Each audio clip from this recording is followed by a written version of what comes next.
Morning, everyone. Good morning. I'm Rick, I'm Andrea.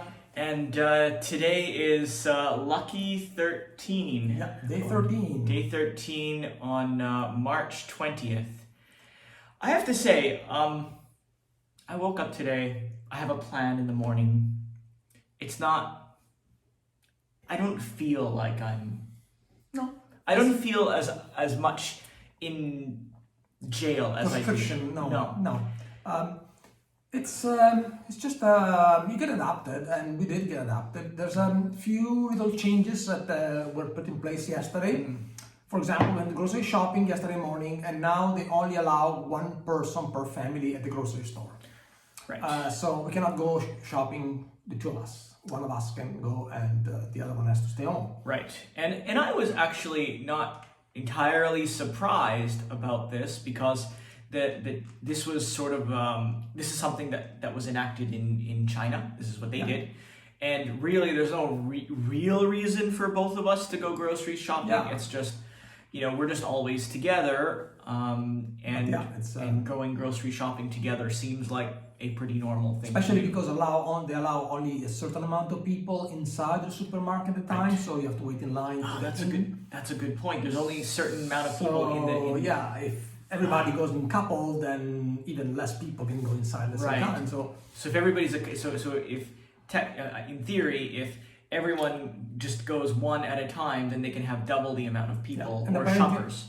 And apparently there are undercover cops there patrolling, and if you get caught shopping with two people, they give you 50 euros of fine. A 50 euro fine. So that's. I mean, it's annoying, but it's these are easy enough things to deal with. Something that is easily adapted. Yeah. One thing, we're about to be in the second week. If you all recall, the measures were all of this started on March 8th. Yeah. And we were all out for dinner with some of our closest friends, and we were suddenly told that we were locked down. What we've noticed is a very slow progression of our rights being removed for the good. For good. Thank heavens it was all incremental. Like every other day is just one more thing, and it sort of eases you into it. Yeah, it makes you adapt a little bit. Because if it was all at once, if we were told all of a sudden on that Saturday night, do this and this, people would freak out. There would have been some significant issues with that. But it's okay. The way this government has decided to do it, obviously they're cautious, but at the same time, you got to do what you got to do. Yeah. One thing that a bright spot. I know that the media in the United States is saying that the Italian hospitals and all of that are overloaded, and that they're showing pictures, like really morbid pictures. I have to say that that's isolated incidents, because we spoke with a couple of friends of ours and doctors, and they said the situation is tough. They work a lot, but the hospitals are still capable of handling the amount of patients, and not only that, they are activating more and more intensive care units as they need. So they're adapting to this new situation quickly. They, for example, remove all the elective surgery. They don't do hip replacement and knee replacement anymore, of course. Because everybody's at home anyway, right? Yeah, and they're using this extra space for intensive care unit patients, and it's working. So yes, some hospital in some areas that might be overloaded, like the smaller towns, smaller hospitals, or Milan, for example, that has a huge amount of patients. But overall, the situation is still manageable. And where we live, we have friends who are doctors in two of the largest hospitals in the area, and both of them have said, the situation is, it's critical, but not. But it's not. No, it's not the end of the world. No, they're still able to handle it. And as I said, they're activating more and more unit as they go. So that's gonna be in place soon. I have a feeling that this is going to be the same sort of thing, in Canada and in the States. In fact, in the States, they're already talking about using cruise ships as recovery facilities, not for the virus, but for those who are recovering due to, less complicated issues. Other issues, surgery. And that would be a fantastic use of the ships, because it's really sad. I mean, they're just sitting there with nothing to do. Like us. Yeah. Like us, maybe one of them can start a video blog like what we're doing. So that's that. I have to say, I really enjoy doing the videos in the morning, because it gives us something to do. We've said it before, but this is a project that we look forward to in the morning. And it gives us an opportunity to stay in touch with you guys. And I know a lot of you, the friends and family, are watching these videos. Yes. And thank you for that. Yeah, we really appreciate it. We've been hearing from people that we haven't heard of in years and years and years and years and years. And thank you for all of the questions. Keep them coming. We'll happily talk about them. So let's start from yesterday. And if I forgot about you, I'm sorry. It's not on purpose. We had a ton yesterday, but keep them coming. So you read it, because it's really you don't like my handwriting? Not really. All right. Well, the other day, someone, Dudley, found out he noticed that I was touching my face. And yesterday... So was I. But again, we just got the shower. So... Yes. And today I showered. Actually, just before. I didn't do my hair, but... See, I didn't do my hair. But I did shower this morning. Deb from Vancouver wants to know... Hey, Deb. We love you, Deb. We can't wait to be on holiday with you, Deb, again.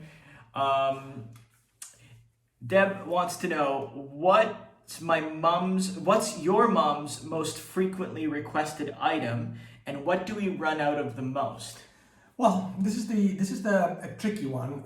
Italians are used to go grocery shopping every day, and they like to buy fresh food every day and use fresh ingredients every day. They don't do like the North American way. They build like once a week, they pile up on food, and then they use the food during the week.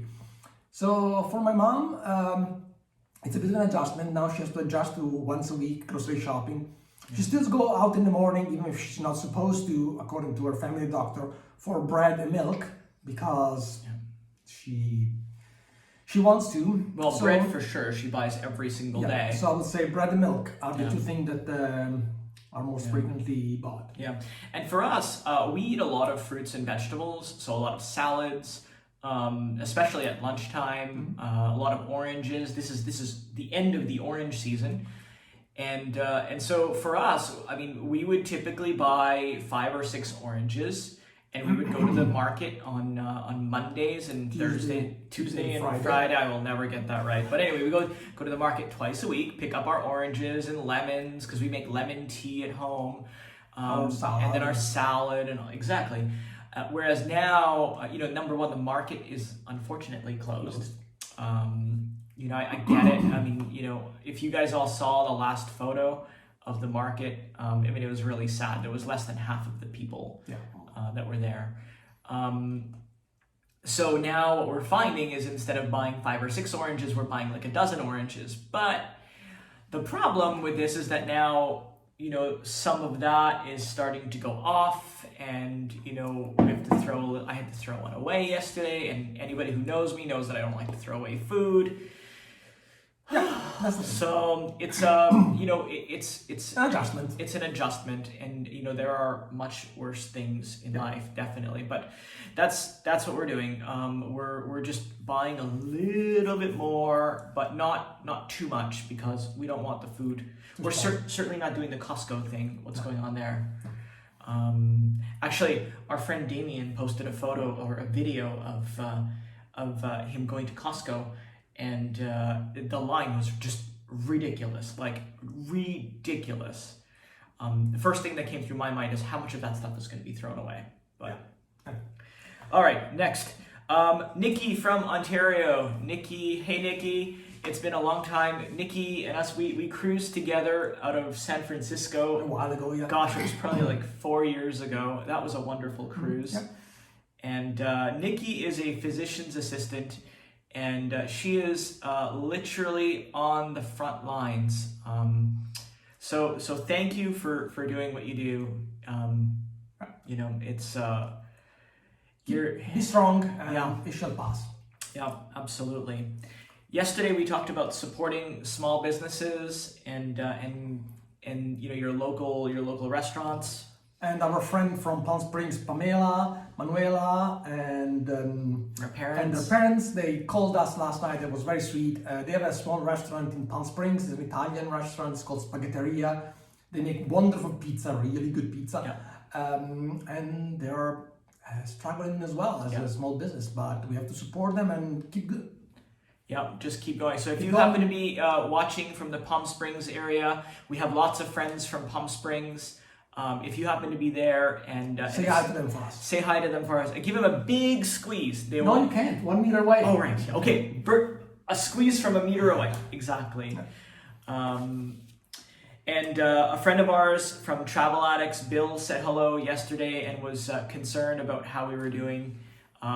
You know, Bill runs Bill is in the travel industry, you know, hurting like everyone else.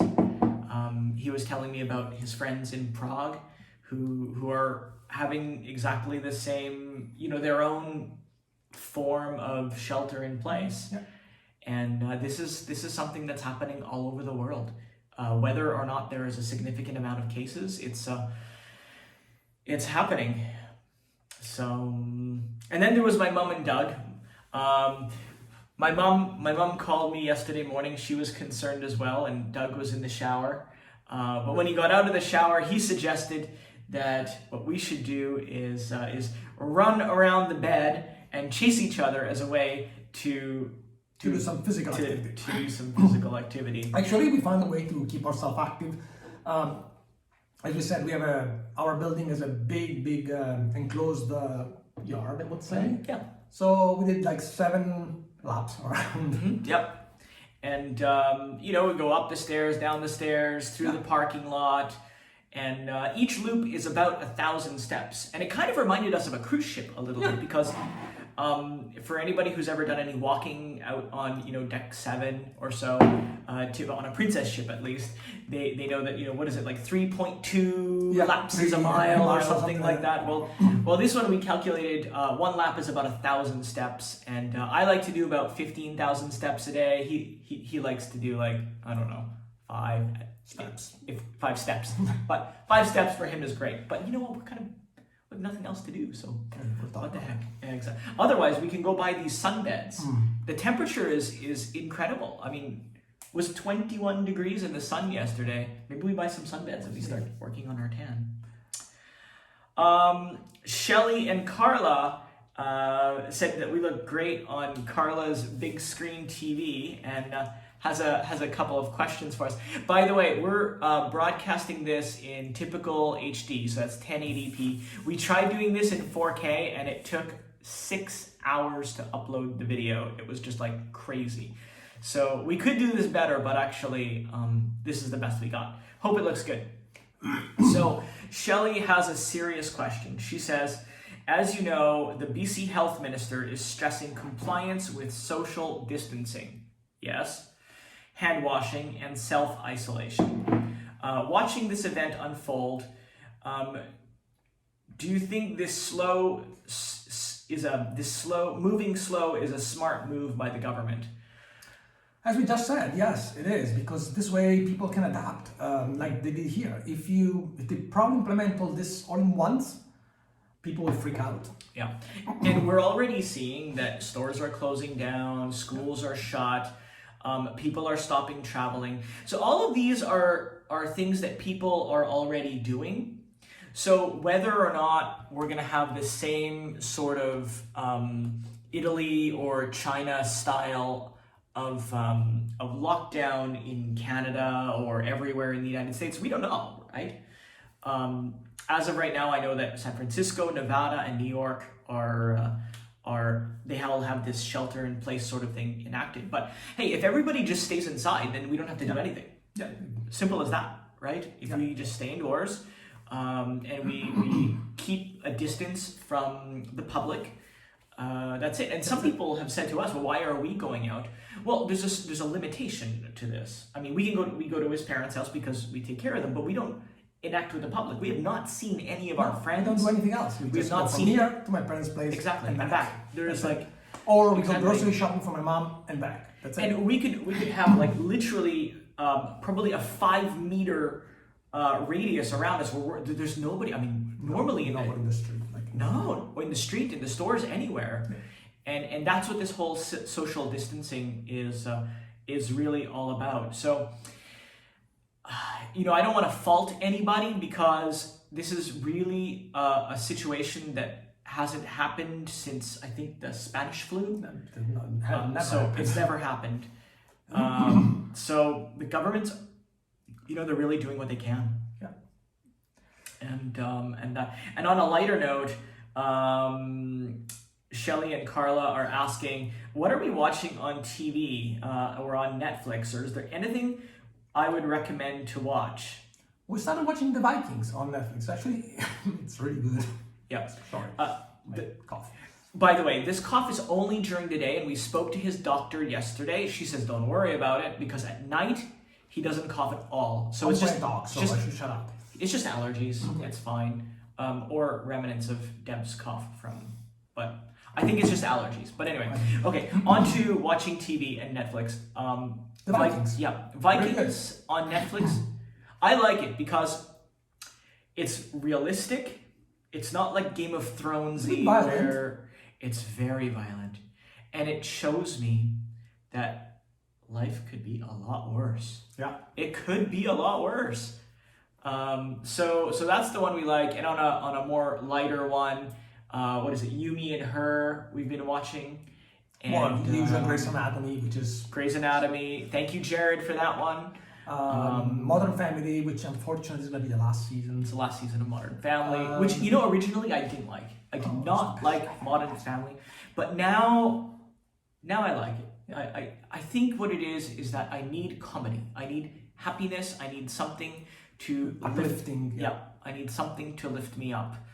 And definitely now onto a more if you have a suggestion for a show, please leave a comment. Oh yeah, definitely.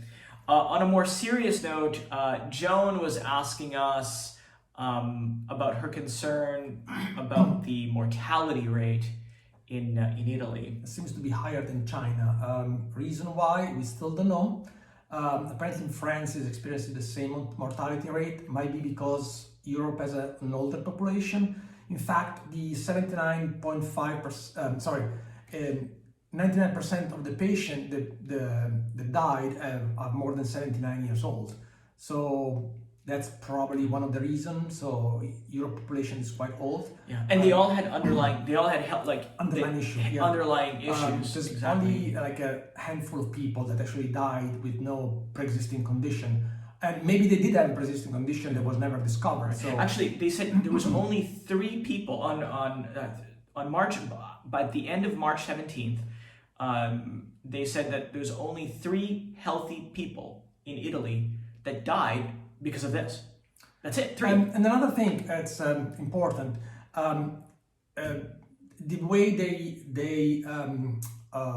consider someone dead by the virus is even if he dies for example, a heart attack, but he was positive for the virus, is considered that he's dead for the virus. Right. I don't know what they were doing in China. Maybe they were in another way. Right. Exactly. We don't know. As long as he's positive for the virus and he's dead, then they attribute the death to the virus at the moment. So might have been the heart attack. Yeah. But again, the average age was 79 and a half. Yeah. So, for all those people who are saying, I'm not worried about the virus, that was me. I'm not worried about the virus. The issue is if we catch it, we could spread it. We don't know that we have it. Apparently the symptoms don't show up for 5 to 10, and some 12 people days. they never show symptoms ever. Yeah. Yeah. So that's the problem. So stay inside, stay exactly. Unfortunately, the number of cases yesterday spiked quite considerably. but we're not entirely sure why. But the media said yesterday that they were testing more people. Testing more people. So if the doctors had their hands on more tests and they tested more people, probably if they tested everybody, like 90% of everybody would probably have it here. Yeah, probably. So yeah. And that's the same everywhere because most people don't have any symptoms. Yeah. We also found out that this sort of shelter in place is most certainly going to continue past April 3rd. Yeah. Schools probably not going to reopen until September, so... Right. But they're still, but they're doing the lessons on the iPad and the computer and remotely. They're trying to do their best to keep up. Right. Yeah. It will not be the lost year. No. But it's a challenge and everybody is doing it. So yeah, it is what it is.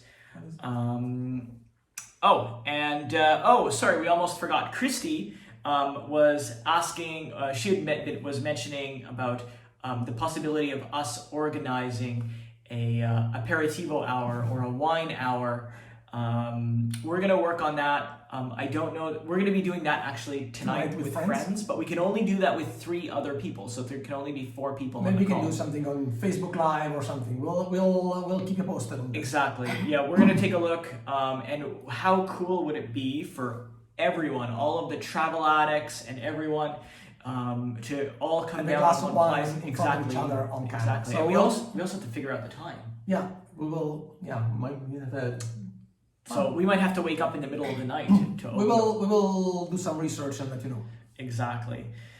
Lastly, with regards to the further restrictions of all of this, one of the things that we also had to think of. Sorry for jumping around, but one of the things we have to think of is that we might have to move in with Andrea's parents. Temporary we're taking care of them, and if they restrict us from going from here to there on a regular basis, then that's something we have to think about it because they need help at the moment. So yeah, that might be. So this is going to be a plan B for us. We always have a plan B and sometimes even a plan C. At the moment, it's still a remote possibility, but there's a possibility. So we might see a different background. Right, might see a different background, much older background. Yeah. Yeah. But that's okay. We do what we got to do, and we all have to do our part. I think that's it for today. This is our longest video ever, 22 minutes. This is a typical half-hour show. You're making it longer, no? I know, but I'm not paid by the minute. Guys, we love you so much. Thank you so much for watching and subscribe. Subscribe, visit our website, send us some comments, and we'll love to hear from you. Absolutely. Ciao. See ya.